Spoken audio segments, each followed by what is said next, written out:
Livro Pecadores nas mãos de um Deus irado, capítulo 1. Deus glorificado na dependência humana. A fim de que ninguém se vanglorie na presença de Deus, mas vós sois dele, em Cristo Jesus, o qual se nos tornou da parte de Deus sabedoria e justiça, e santificação e redenção, para que, como está escrito, aquele que se gloria, glorie-se no Senhor. 1 Coríntios 1, 29 e 31. Os cristãos a quem o apóstolo dirigiu essa epístola residiam em uma parte do mundo onde a sabedoria humana era muito respeitada. Como o apóstolo observa no versículo 22 desse capítulo, os gregos buscam sabedoria. Corinto não estava longe de Atenas, que havia sido por muitas eras a mais famosa sede de filosofia e aprendizado do mundo. O apóstolo, portanto, observa-lhes como Deus, pelo Evangelho, destruiu e reduziu a nada sua sabedoria humana. Os gregos eruditos e seus grandes filósofos, com toda a sua sabedoria, não conheciam a Deus.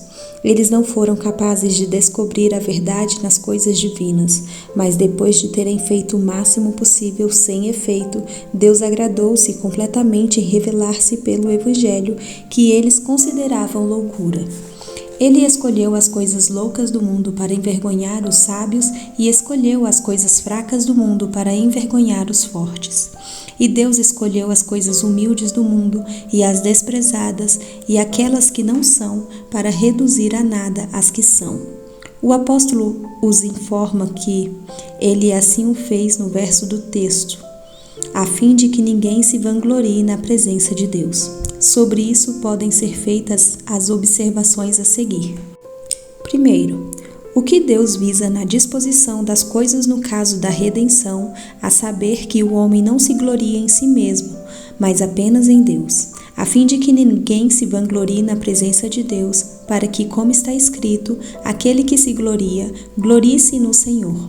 Segundo, como esse fim é alcançado na obra da redenção, a saber, pela dependência absoluta e imediata que os homens têm de Deus nessa obra para todo o seu bem, à medida que, primeiro, todo o bem que eles têm é em e por meio de Cristo, o qual se nos tornou sabedoria e justiça e santificação e redenção.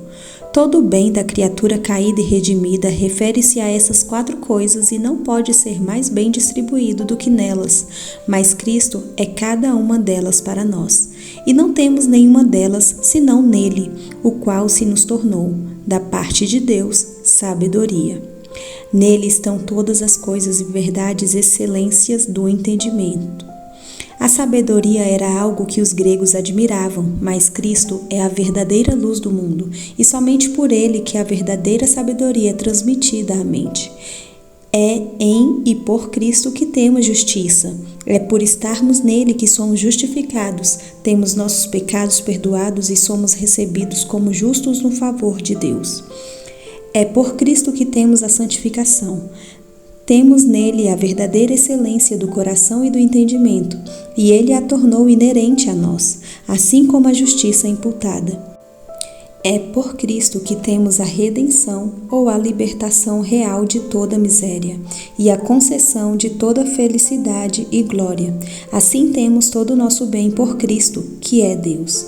Segundo, outro exemplo em que nossa dependência de Deus para todo o nosso bem aparece é que foi Deus quem nos deu Cristo, para que possamos obter esses benefícios por meio dele, o qual se nos tornou da parte de Deus sabedoria e justiça.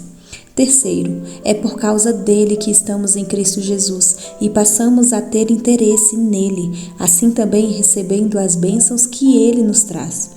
É Deus que nos dá fé, pela qual nos aproximamos de Cristo. Portanto, nesse versículo é mostrada nossa dependência em cada pessoa da Trindade para todo o nosso bem. Somos dependentes de Cristo, o Filho de Deus, pois ele é a nossa sabedoria, justiça, santificação e redenção. Somos dependentes do Pai que nos deu Cristo e o fez para nós. Somos dependentes do Espírito Santo, pois é por causa dele que estamos em Cristo Jesus, e o Espírito de Deus que nos faz ter fé nele, pelo qual o recebemos e nos aproximamos dele.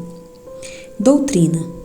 Deus é glorificado na obra da redenção, no sentido de que dela surge uma dependência absoluta e universal dos remidos a Ele.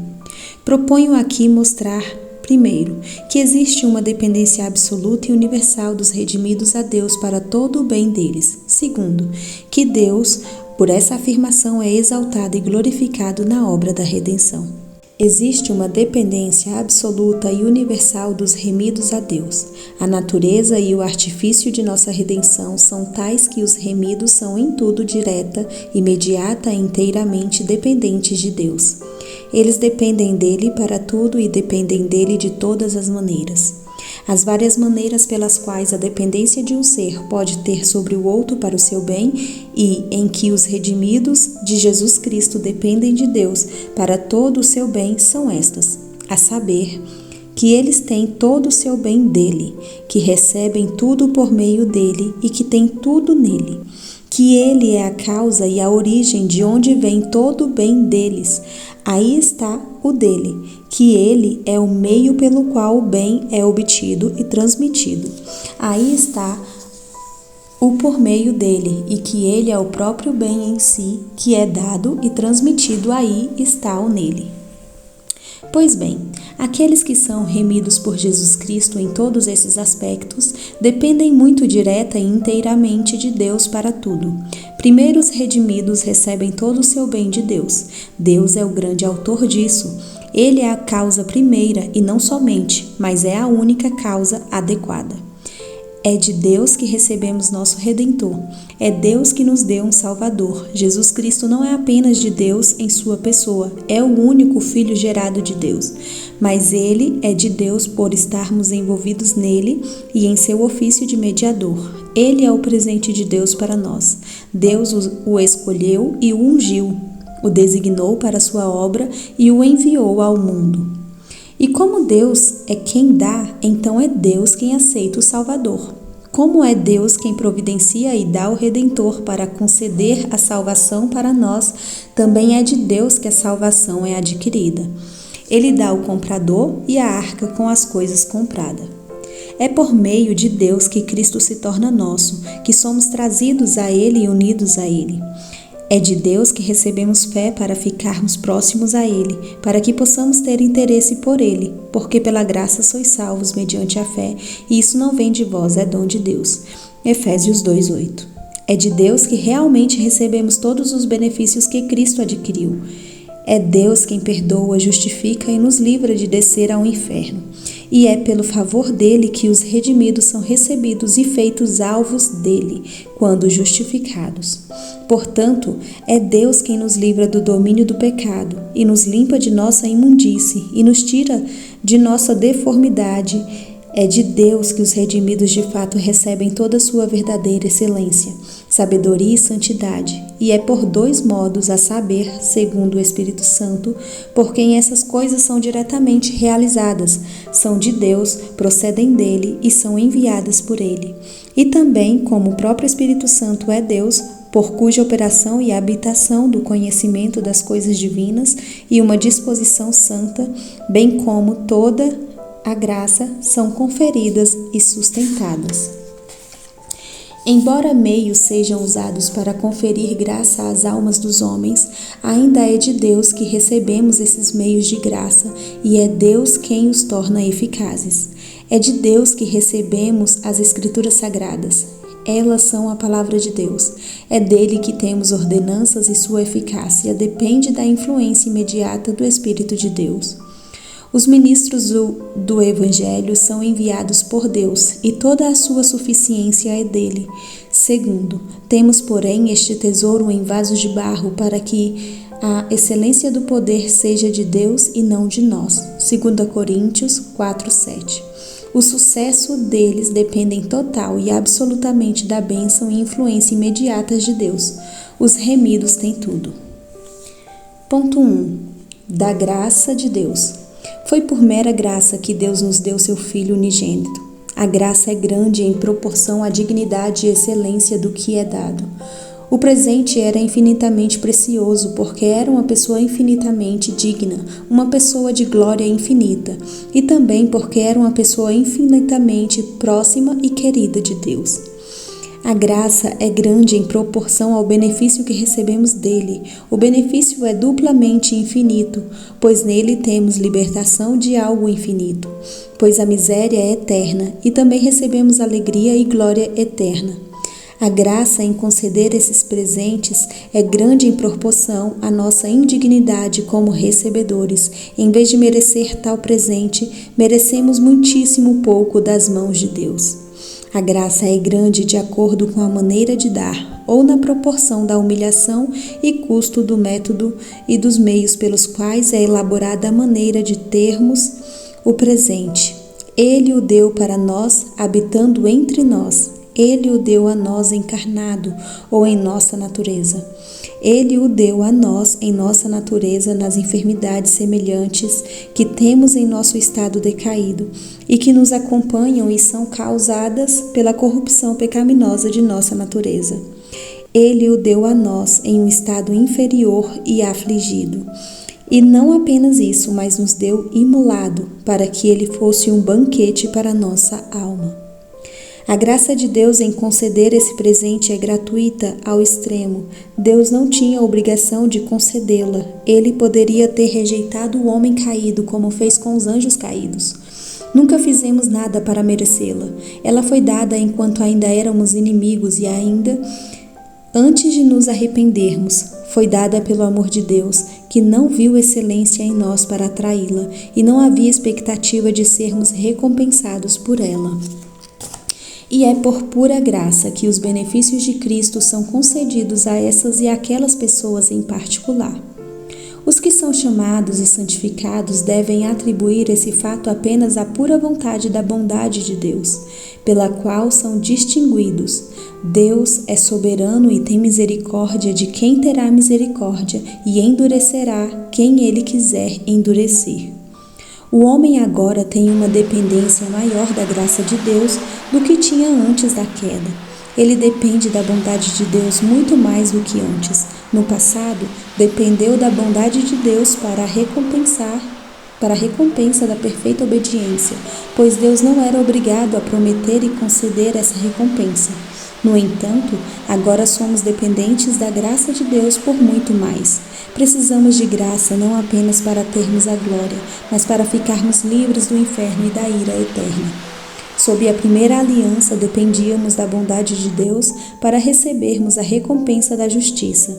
Da mesma maneira acontece agora. Além disso, precisamos da graça e bondade soberana de Deus para receber tal justiça. No entanto, não apenas isso, mas também precisamos da sua graça para o perdão dos nossos pecados e para nos libertar da culpa e de seu infinito demérito. Pelo fato de sermos mais dependentes da bondade de Deus agora do que sob a primeira aliança, também somos dependentes de uma bondade muito maior, mais gratuita e maravilhosa.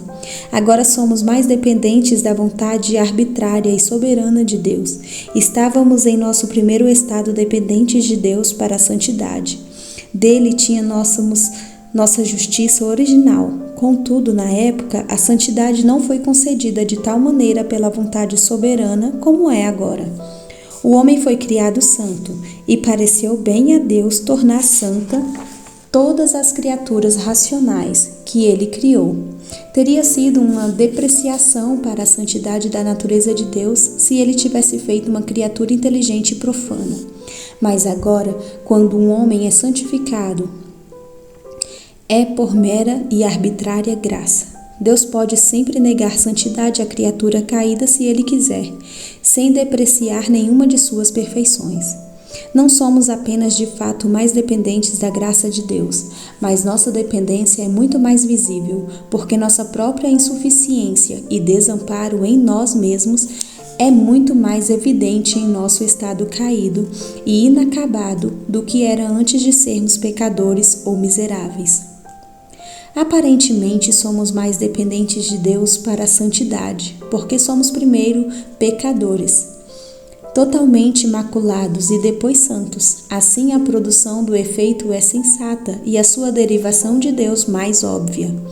Se o homem fosse santo e se continuasse sempre assim, não seria tão perceptível que não tivesse necessariamente a santidade como uma qualificação inseparável da natureza humana. Portanto, ao que tudo indica, somos mais dependentes da graça pelo favor de Deus, pois somos primeiro justamente os objetos de seu descontentamento e depois somos recebidos em favor. Pelo visto, somos mais dependentes de Deus para a bem-aventurança, sendo primeiro miseráveis e depois bem-aventurados. Ao que tudo indica, ele é mais gratuita e sem mérito em nós, porque na verdade não temos nenhuma excelência a merecer, se é que existe alguma coisa como mérito na excelência da criatura. Não estamos apenas sem nenhuma verdadeira excelência, mas também cheios e totalmente contaminados com o que é infinitamente odioso. Todo o nosso bem provém mais evidentemente de Deus, porque primeiro estamos nus e completamente sem nenhum bem, e depois somos enriquecidos com todo o bem. Ponto 2. Recebemos todo o poder de Deus. A redenção do homem é frequentemente mencionada como uma obra de poder maravilhoso, assim como a graça. O grande poder de Deus se manifesta ao trazer um pecador de seu estado inferior, das profundezas do pecado e da miséria, a um estado tão elevado de santidade e bem-aventurança. E qual a suprema grandeza do seu poder para com os que cremos, segundo a eficácia da força do seu poder. Efésios 1:19. Somos dependentes do poder de Deus em cada passo de nossa redenção. Somos dependentes do poder de Deus para nos converter e nos dar fé em Jesus Cristo e na nova natureza. É uma obra da criação. Se alguém está em Cristo, é nova criatura. 2 Coríntios 5:17. Criados em Cristo Jesus. Efésios 2:10. A criatura caída não pode alcançar a verdadeira santidade, a não ser que seja criada novamente. E vos revistais do novo homem, criado segundo Deus em justiça e retidão procedentes da verdade. Efésios 4:24.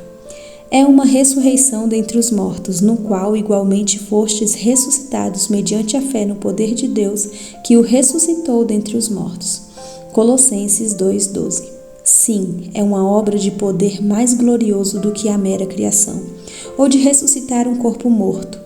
À medida que o efeito alcançado é maior e de maior excelência, esse ser santo e bem-aventurado, bem como a vida espiritual alcançada na obra de conversão, são muito maiores e mais gloriosos do que o mero ser e a vida, o estado do qual é feita a mudança de tal morte do pecado e de total corrupção da natureza e de profunda miséria, é muito mais distante do estado atingido do que a mera morte ou insignificância.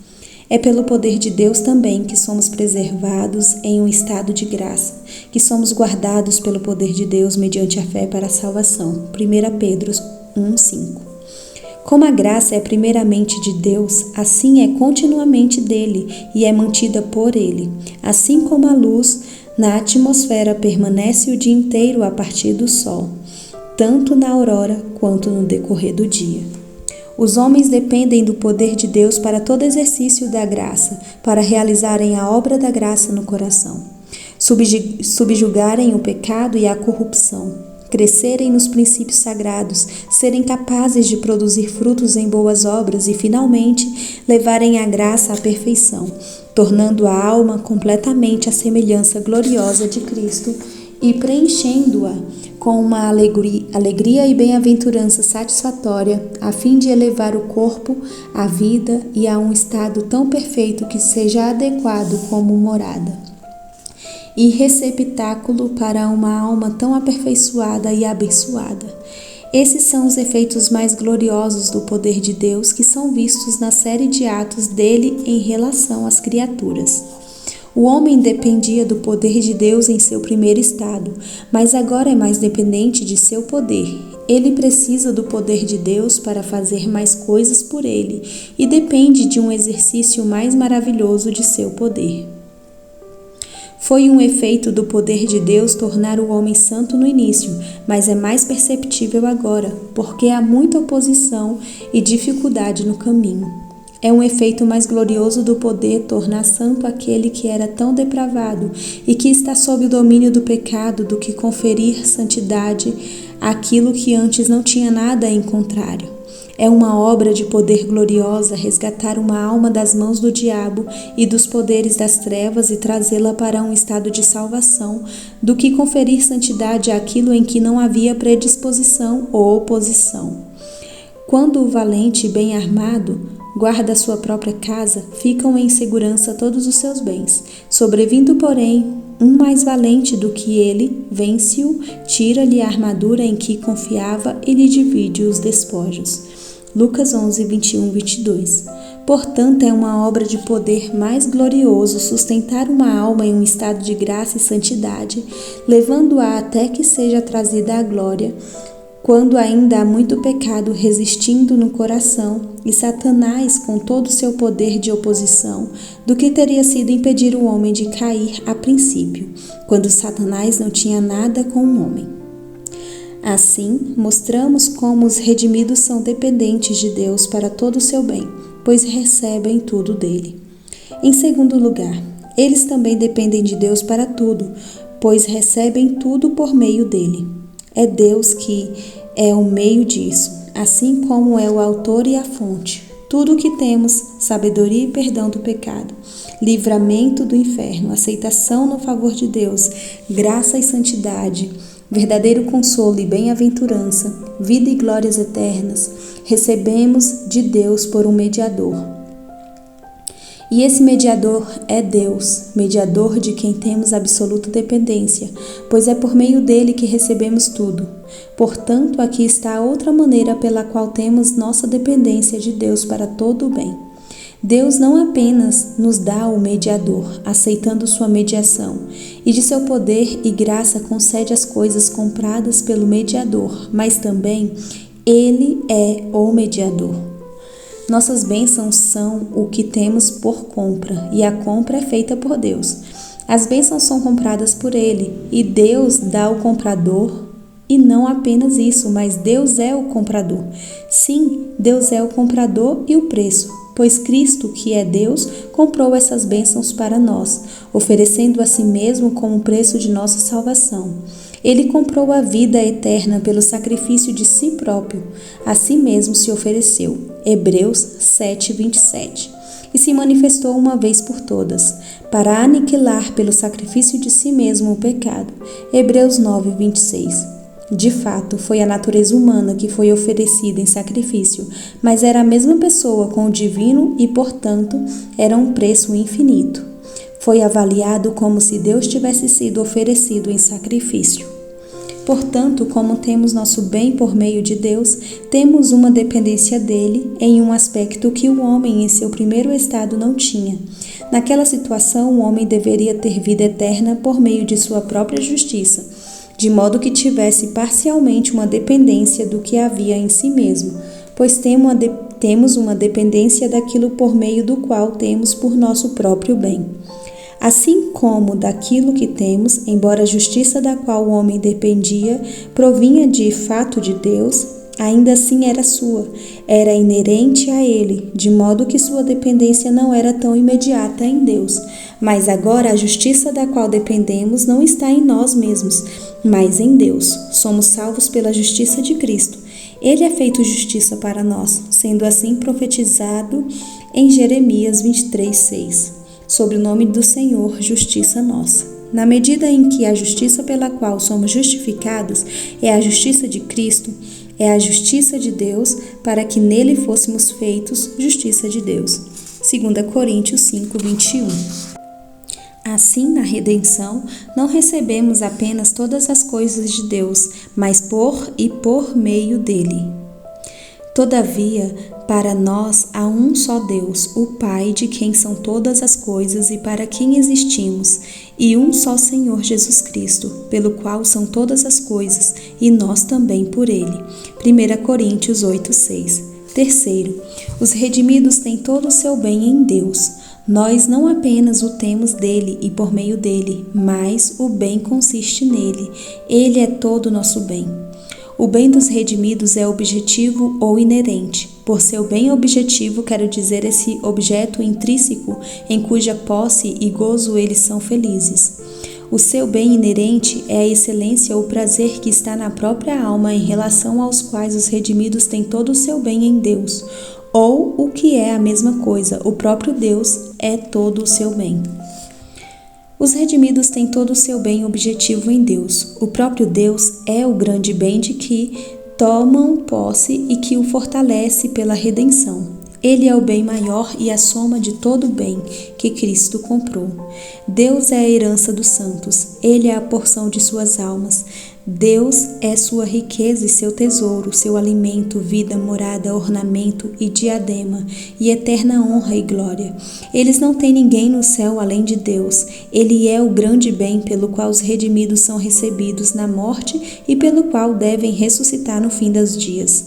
O Senhor Deus, Ele é a luz da Jerusalém celestial e é o rio da água da vida que corre e a árvore da vida que cresce no meio do paraíso de Deus. As gloriosas excelências e a beleza de Deus serão o que sempre alegrará a mente dos santos, e o amor de Deus será o seu banquete eterno. Os redimidos de fato se alegrarão por outras coisas, apreciarão os anjos e desfrutarão dos outros, mas aquilo em que eles se alegrarão nos anjos, ou entre si, ou em qualquer outra coisa que lhes dê prazer e bem-aventurança, será o que será visto por Deus neles. Os redimidos têm todo o seu bem inerente em Deus. O bem inerente é duplo, é excelência ou prazer. Esses redimidos não apenas derivam de Deus, como causados por Ele, mas estão contidos nele. Eles têm excelência espiritual e alegria por um tipo de participação de Deus. São aperfeiçoados por uma comunicação da excelência dele divina. Deus coloca sua própria beleza, ou seja, sua bela semelhança sobre suas almas. Eles são feitos participantes da natureza divina ou da imagem moral de Deus. 2 Pedro 1,4. Eles são santos por serem feitos participantes da santidade de Deus. Hebreus 12:10. Os santos são belos e abençoados por uma comunicação da santidade e alegria de Deus, como a lua e os planetas são iluminados pela luz do sol. Os santos têm alegria e prazer espirituais por uma espécie de efusão de Deus na alma. Nessas coisas, os redimidos têm comunhão com Deus. Isto é, participam com Ele e dele. Os santos têm tanto excelência espiritual quanto bênção pelo dom do Espírito Santo, ou Espírito de Deus, e sua morada neles. Elas não são causadas apenas pelo Espírito Santo, mas estão no Espírito Santo como princípio. O Espírito Santo, tornando-se um habitante, é um princípio vital na alma. Ele, agindo dentro da alma e sobre ela, torna-se uma fonte de verdadeira santidade e alegria, como uma fonte de água, pelo esforço e difusão de si mesmo. Aquele, porém, que beber da água que eu lhe der nunca mais terá sede. Pelo contrário, a água que eu lhe der será nele uma fonte a jorrar para a vida eterna. João 4,14. Em comparação com quem crê em mim, como diz a Escritura, do seu interior fluirão rios de água viva. Isto ele disse com respeito ao Espírito que havia de receber os que nele crescem. João 7:38-39. A soma que Cristo comprou para nós é a fonte de água mencionada no primeiro desse trecho e os rios de água viva mencionados no último. A soma das bênçãos que os redimidos receberão no céu é aquele rio de água da vida que procede do trono de Deus e do Cordeiro. Apocalipse 22:1. O que sem dúvida significa o mesmo que os rios de água viva, explicou João 7:38-39. Ninguém consiste a plenitude do bem que os santos recebem por Cristo. É participando do Espírito Santo que eles têm comunhão com Cristo em sua plenitude. Deus lhe deu o Espírito Santo não sob medida, e eles os receberam completamente, graça por graça. Essa é a soma da herança dos santos, E assim diz-se que o pouco do Espírito Santo que os crentes têm nesse mundo é a sua herança mais séria. 2 Coríntios 5:5. E em que também nos selou e nos deu o penhor do Espírito Santo em nosso coração. 2 Coríntios 1:22. E ora, foi o próprio Deus quem nos preparou para isso, outorgando-nos o penhor do Espírito.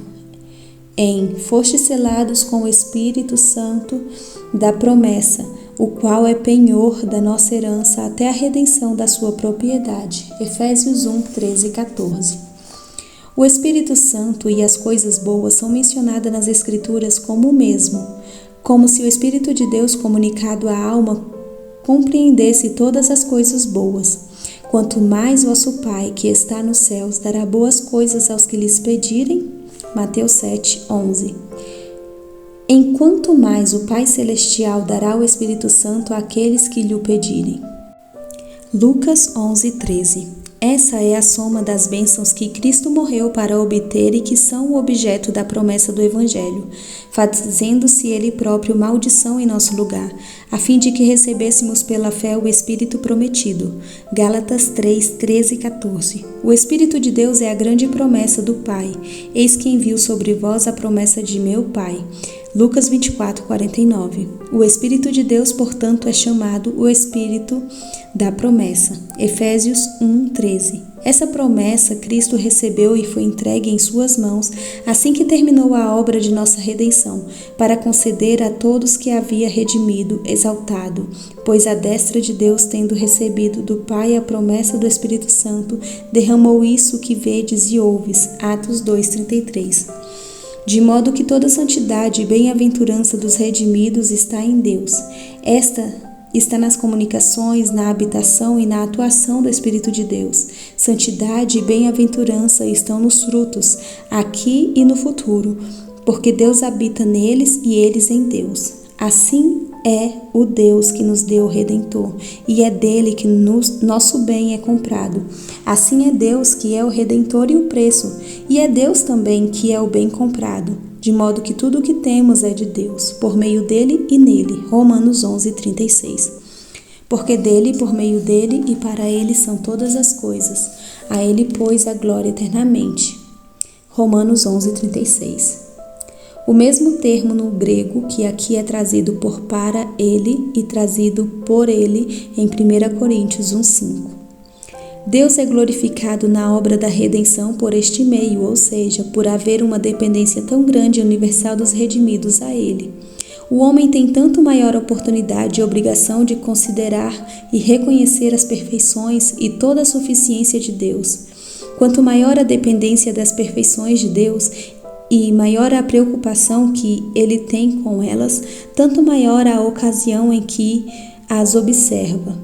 Quanto maior a preocupação que alguém possui e a dependência com relação ao poder e à graça de Deus, tanto maior a oportunidade de perceber esse poder e graça. Quanto maior e mais imediata for a dependência da santidade divina, tanto maior a oportunidade de perceber e reconhecer isso. Quanto maior e mais absoluta for nossa dependência das perfeições divinas, como pertencente às várias pessoas da Trindade, tanto maior é a oportunidade em que devemos observar e possuir a glória divina de cada uma delas. Aquilo com o que estamos mais preocupados é certamente o que mais atrapalha nossa observação e atenção. E esse tipo de preocupação com qualquer coisa, a saber, a dependência, tende especialmente a aumentar e obrigar a atenção e a observação. Aquelas coisas das quais não dependemos muito são fáceis de negligenciar, mas mal podemos fazer outra coisa senão cuidar daquilo de que temos uma grande dependência. Em razão de nossa dependência tão grande de Deus e de suas perfeições em muitos aspectos, Ele e sua glória são os mais diretamente estabelecidos em nossa visão, de maneira que sempre para eles dirigimos o nosso olhar. Prestamos maior atenção a toda a suficiência de Deus, quando toda a nossa suficiência é, assim, todo o caminho para Ele. Nós o contemplamos mais como um bem infinito e como a fonte de todo o bem.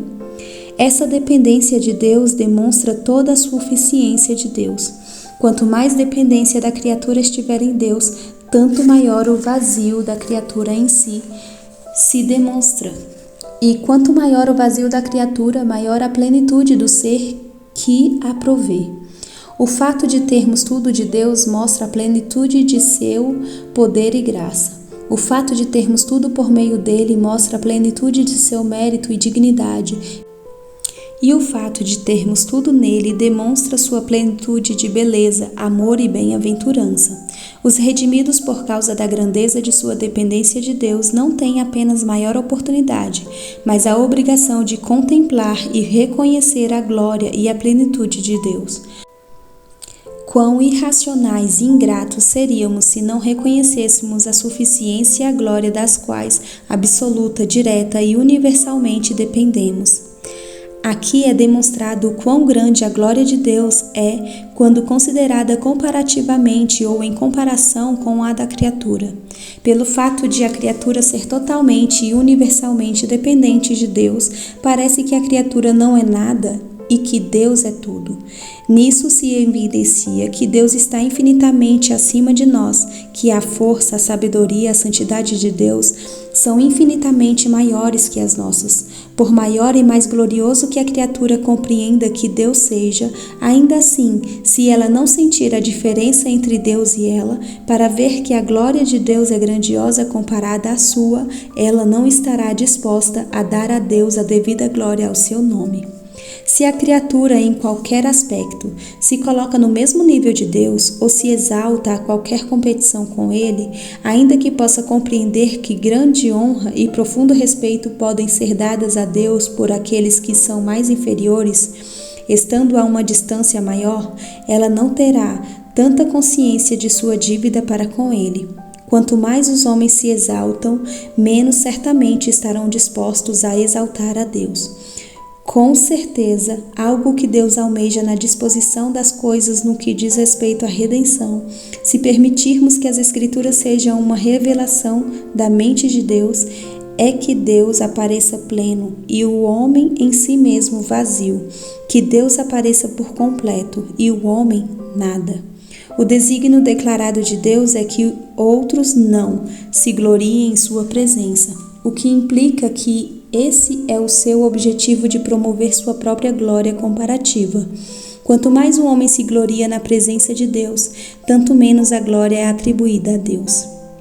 Por ser assim ordenada para que a criatura tenha uma dependência tão absoluta e universal de Deus, é feita uma provisão para que Deus tenha nossas almas e seja o objeto de nosso respeito indiviso.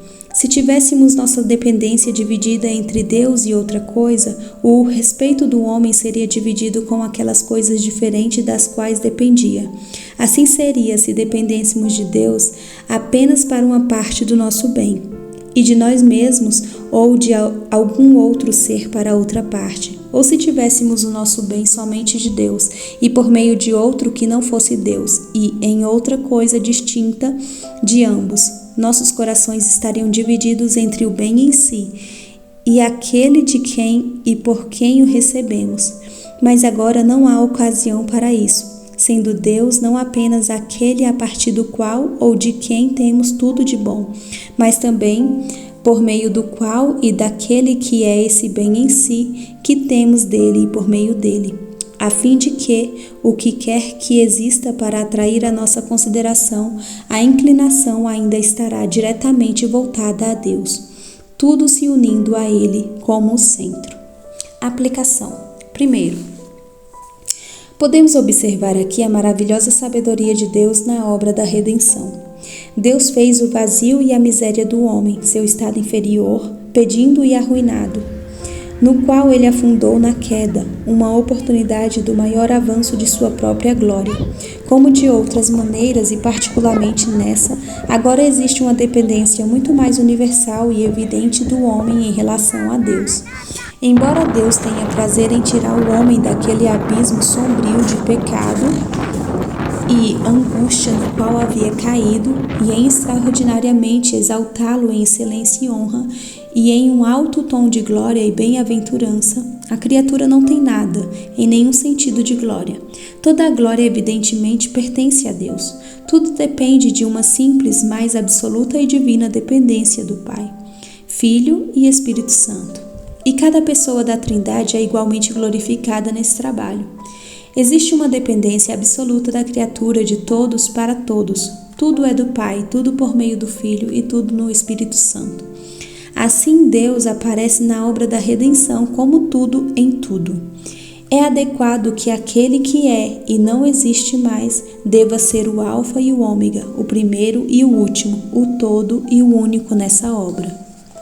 Ponto 2. Portanto, as doutrinas e esquemas de divindade que de qualquer forma são opostos a essa dependência absoluta e universal de Deus, depreciam a glória de Deus e frustram o desígnio do artifício para nossa redenção.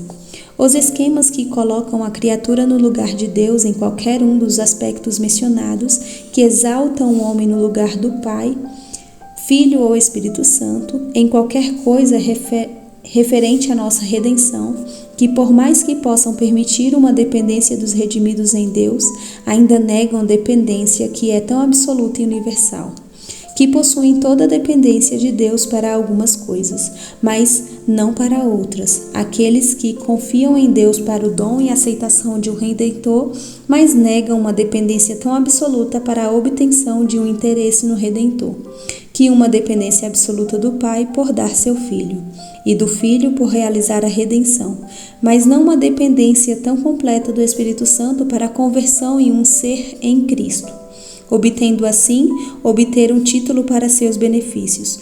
Possuem uma dependência de Deus pelos meios da graça, mas não absolutamente para o benefício e o sucesso desses meios, que possuem uma dependência parcial do poder de Deus para obter e exercer a santidade, mas não uma mera dependência da graça arbitrária e soberana de Deus, que possui uma dependência da graça de Deus para receber seus favores, até o ponto em que não possuem mérito próprio, mas não como se fossem atraídos ou movidos com alguma excelência, que possui uma dependência parcial de Cristo, por ser Ele o meio pelo qual temos vida, tendo comprado novos termos de vida, mas ainda sustentam que a justiça pela qual temos vida é inerente a nós mesmos, como era o primeiro pacto. E de outra forma, qualquer de esquema que seja inconsistente com toda a nossa dependência de Deus para tudo e de cada uma dessas maneiras, de ter tudo dele, por meio dele e nele, é incompatível com o desígnio e teor do Evangelho e o despojo daquilo que Deus considera seu brilho e a sua glória. Ponto 3. Portanto, podemos aprender uma razão pela qual a fé é aquela pela qual passamos a ter interesse nessa redenção, pois estão incluídos na natureza da fé uma sensatez e um reconhecimento dessa dependência absoluta de Deus nesse caso. É muito apropriado que isso seja necessário para todos, a fim de que tenham o benefício dessa redenção, que sejam sensatos e reconheçam a dependência de Deus para tal. Isso significa que Deus planejou glorificar-se na redenção, e é adequado que Deus tenha pelo menos essa glória daqueles que são sujeitos dessa redenção e têm o benefício dela. A fé é uma sensatez do que é real na obra da redenção, como realmente dependemos totalmente de Deus. Também a alma que crê depende inteiramente de Deus para toda a salvação, em seu próprio sentido e ação. A fé derruba os homens e exalta a Deus, atribuindo toda a glória da redenção a Deus somente. É necessário, a fim de salvar a fé, que o homem seja esvaziado de si mesmo, que ele saiba que é deplorável, miserável, pobre, cego e nu. A humildade é um grande ingrediente da verdadeira fé. Quem recebe verdadeiramente a redenção, a recebe como uma criança pequena. Quem não receber o reino de Deus como uma criança, de maneira nenhuma entrará nele. Marcos 10:15. É o prazer de uma alma crente, exaltar somente a Deus. Essa é a linguagem dela. Não a nós, Senhor, não a nós, mas ao teu nome dá glória. Salmo 115:1. Ponto 4. Sejamos exortados a exaltar somente a Deus e atribuir a Ele toda a glória da redenção. Esforcemo-nos para obter e aumentar a sensatez de nossa grande dependência de Deus, ter nossos filhos somente nele para mortificar uma disposição autodependente e presunçosa. Naturalmente, o homem é extremamente propenso a se exaltar e depender de seu próprio poder ou bondade, como se ele fosse aquele de quem deveria esperar a bem-aventurança, ter estima pelos prazeres alheios a Deus e ao Espírito, como aqueles em que a bem-aventurança é encontrada. Essa doutrina deve nos ensinar a exaltar somente a Deus, tanto pela confiança e dependência, como também pelo louvor. Aquele que se gloria, glorie-se no Senhor. Qualquer homem que espera que seja convertido e santificado, que sua mente seja dotada de verdadeira excelência e beleza espiritual, que seus pecados sejam perdoados, que tenha recebido o favor de Deus e exaltado a honra e bênção de ser seu filho e herdeiro da vida eterna, dê a Deus toda a glória. O que somente o faz diferir dos piores homens deste mundo, ou dos mais miseráveis dos condenados no inferno. Qualquer homem que tenha muito consolo e forte esperança de vida eterna, que a sua esperança não o levante, mas disponha-o ainda mais para se apoiar e refletir sobre sua própria indignidade excessiva de tal favor, e para exaltar somente a Deus. Se alguém é eminente em santidade e abundante em boas obras, não tome nada da glória disso para si, mas atribua a Ele, pois somos feitura dele, criados em Cristo Jesus para boas obras. Assim terminamos esse capítulo, espero que tenha gostado e se você não é inscrito ainda, se inscreva, curta, comente aí o que você está achando. Abraço e até o próximo capítulo.